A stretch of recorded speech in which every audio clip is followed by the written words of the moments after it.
7 years ago, Naughty Dog released their PlayStation exclusive, The Last of Us, a survival horror game set a couple of decades into a grim post-apocalypse. Its premise was nothing groundbreaking nor entirely unique, yet all the same, The Last of Us went on to become one of the highest rated video games of all time.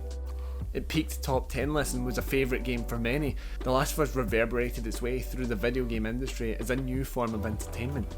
Something so utterly compelling that it became a shining example of what a video game could be, as well as its influences permeating their way across to other formats. Depending on when you are watching this, the highly anticipated Part 2 is closely upon us after a couple of truly excruciating delays. So before you get your hankies at the ready for that, let's explore how its predecessor became one of the most important games this side of the millennium.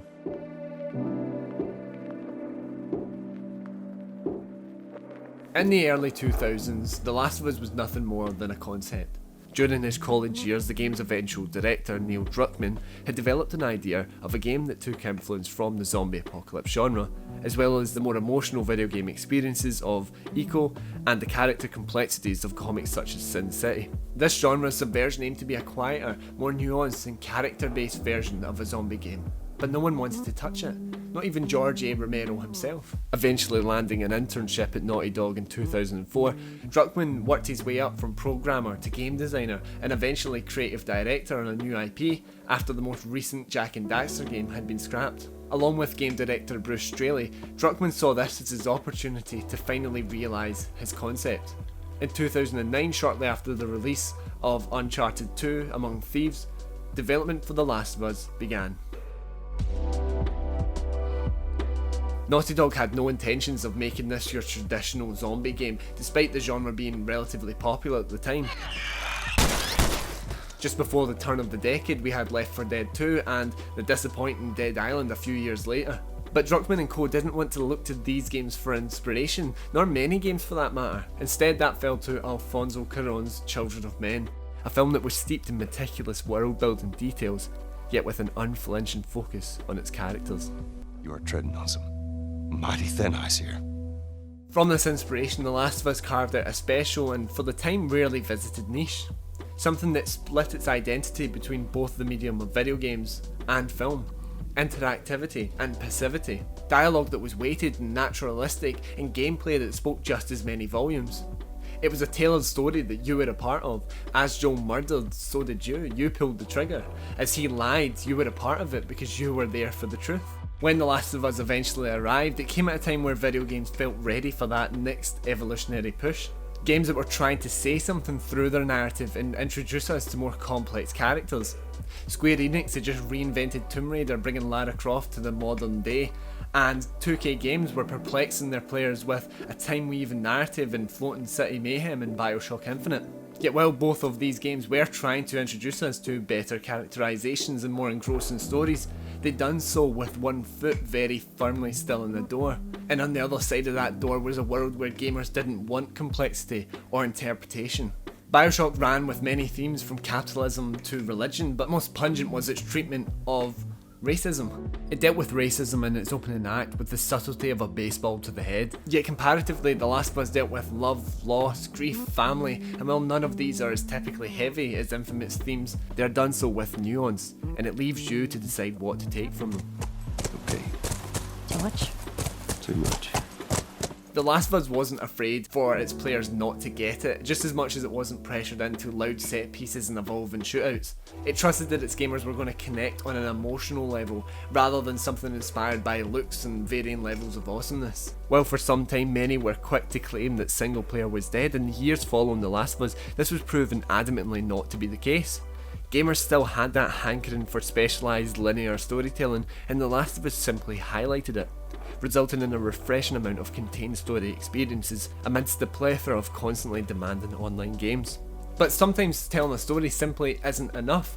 Gamers need something to grapple onto, and The Last of Us definitely had that something in the form of its most evolutionary component, its characters. For years, video games were eager to leave us with voiceless avatars to explore distant worlds as a way of projecting ourselves onto them, but the one note made way for the multifaceted when Joel and Ellie stepped onto the scene. This wasn't just a story about a crumbling society and murderous infected. It was a story of a man tackling his grief and a young girl trying to stay afloat in a world where no one is willing to help. Many games took their backstory as a label: an obsessed journalist, a formidable ex-soldier, an assassin raiding for some revenge. Joel and Ellie's backstory aren't told as much as they are represented. For Joel, we see a glimpse of a man before his world crumbles down around him, and in the other end of a very hard 20 years where he's had to do some unspeakable things to survive.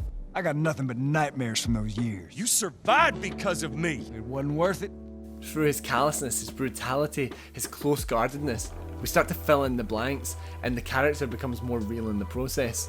This layered approach to character development in Joel and Ellie was something rarely attempted, let alone successfully achieved, since we've seen more games rising to the challenge and trying to give us more fleshed out characters. These are no longer blank canvases, they're real people with real personalities and aspirations.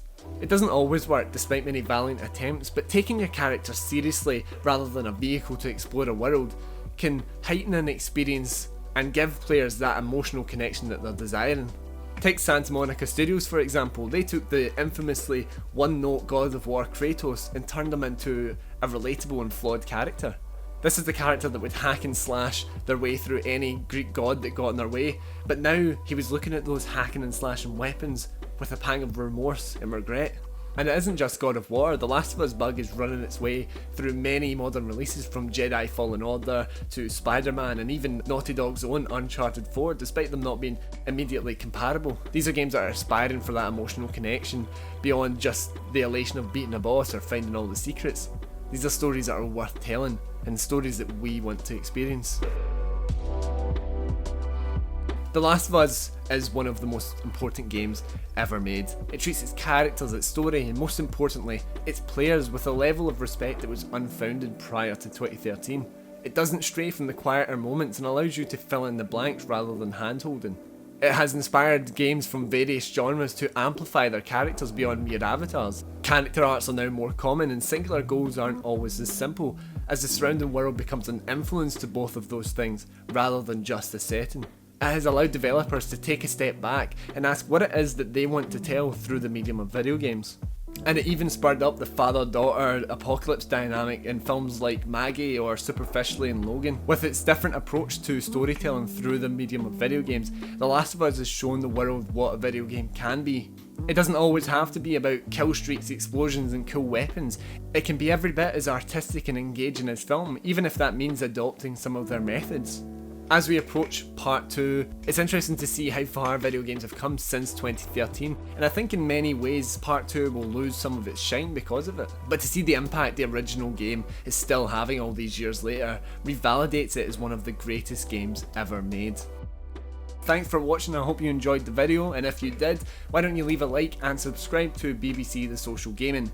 Anyway guys, it's been a blast and I'll see you next time. Bye.